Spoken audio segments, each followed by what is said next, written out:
आज अडियाला जेल में अलकादर ट्रस्ट के हेयरिंग के लिए आए हुए थे। खान साहब से भी मुलाकात हुई है। आप लोगों को पता है ये 7वां गवाह है जिस पे क्रॉस एग्जामिनेशन इस वक्त शुरू है। अलकादर ट्रस्ट अपनी नूयत का पहला केस है जो साबित करता है कि पॉलिटिकल विक्टिमाइजेशन किस हद तक जाती है। एक ट्रस्ट जिसमें इस ट्रस्टी का ज़ाती कोई बेनिफिट नहीं होता, और ये इस किस्म का ट्रस्ट था। जिस तरीके से शौकत खानम हॉस्पिटल है, जिस तरीके से नमल यूनिवर्सिटी है, और इस यूनिवर्सिटी में अलकादर में जिसमें बच्चे इस्लामी तालीम हासिल कर रहे थे फ्री ऑफ कास्ट, जिसमें ट्रस्टी यानी खान साहब का ट्रस्टी होने के सिवा और कोई ज़ाती बेनिफिट नहीं है, और जिसमें प्रोसिक्यूशन के गवाह ने ये एडमिट भी किया है कि इसमें से खान साहब ने ज़ाती तौर पर इस केस में कोई बेनिफिट नहीं लिया है।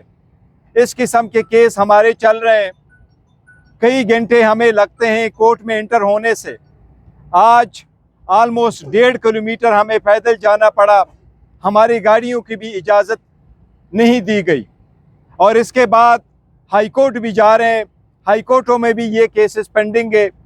दूसरी तरफ आपने हसन और हुसैन को देखा जो ऑलमोस्ट 7 साल बाद पाकिस्तान आए, जिनके खिलाफ सुप्रीम कोर्ट की फाइंडिंग है, जिसके खिलाफ जॉइंट इन्वेस्टिगेशन टीम की रिपोर्ट से जिनके खिलाफ रेफरेंसेस पेंडिंग थे, वो अपने एब्सकॉन्शन आने के लिए कोर्ट ने इजाज़त भी दे दी। वो एक दिन पेश हो गए और दूसरे दिन उनके सारे के सारे केसेस ख़त्म हो गए। ये वो केसेस थे जो कई आशरे पे चलने वाले थे, जिनमें उनके सबूतों की भी ज़रूरत नहीं है, क्योंकि वो एडमिट कर चुके थे उन घर में रहना, और ये एडमिट कर चुके थे कि उन्होंने उसका हिसाब नहीं दिया था कि इसके ख़रीदने के लिए पैसा कहाँ से आया और ये मलकियत किसकी थी। आज भी एवन फील्ड एक मामला है, किसी को नहीं पता ये किसकी मलकियत है, ये कितने पैसों से ख़रीदी गई, कब कैसी ख़रीदी गई।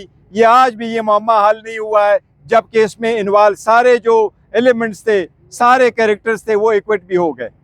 हम अदलिया से ये दरख्वास्त करते हैं कि हमें भी 45 साल इंतज़ार करके फिर ये न कहना कि इंसाफ नहीं हुआ था, ड्यू प्रोसेस नहीं फॉलो हुआ है। आपके होते हुए हम इंतज़ार कर रहे हैं, अदलिया पे एतमाद करते हैं, अदलिया से उम्मीद रखे हुए हैं हमें भी इंसाफ जल्द से जल्द दिया जाए, उसी तरीके से जिस तरीके से इन लोगों को जल्दी इंसाफ मिलता है, जबकि हमारे साथ ज़्यादतियाँ हुई है।